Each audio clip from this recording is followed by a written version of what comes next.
18 mars 2026, la Cour constitutionnelle de l'Ouganda a déclaré la diffamation pénale inconstitutionnelle et annulé la loi de 2022 sur la cybercriminalité, estimant que le Parlement avait adopté cette dernière sans le quorum requis. Cette décision met fin à des peines pouvant aller jusqu'à 2 ans de prison pour diffamation, considérée comme contraire à la liberté d'expression et aux engagements internationaux du pays. La Cour a souligné que les recours civils suffisent pour protéger les victimes et que la formulation des articles 162 et 163 du Code pénal était trop vague et subjective.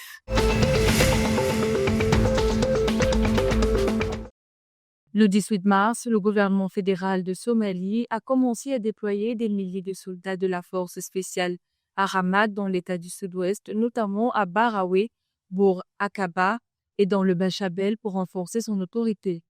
Aucun chiffre exact n'a été précisé. Ce déploiement intervient dans un contexte de tensions croissantes avec le président régional Abdiaziz Hassan Mohamed Laftagarin qui a boycotté des réformes constitutionnelles et fait craindre la création possible d'une administration régionale rivale à Baraoui.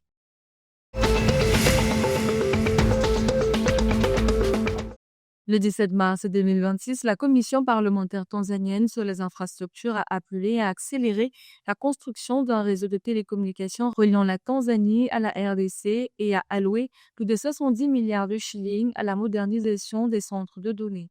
Une fois achevé, ce projet renforcera la connectivité, modernisera les services numériques et améliorera la sécurité et le stockage des données.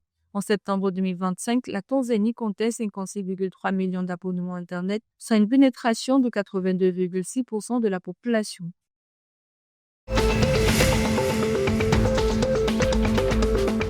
À l'approche de l'élection présidentielle du Soudan du Sud qui se tient le 22 décembre 2026, l'Afrique du Sud s'est engagée à imprimer les bulletins de vote et fournir le matériel électoral pour les élections prévues au Soudan du Sud en décembre 2026.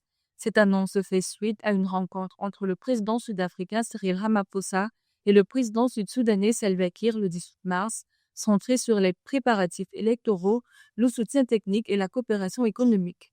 Selon des sources anonymes, ce sont environ 11 millions de bulletins de vote qui seront imprimés.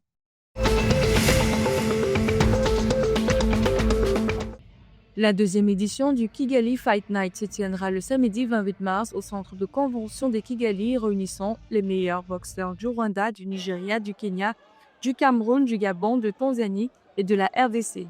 Organisé par Silverback Sports en collaboration avec la Fédération rwandaise de boxe, l'événement vise à offrir une vitrine internationale pour les talents locaux.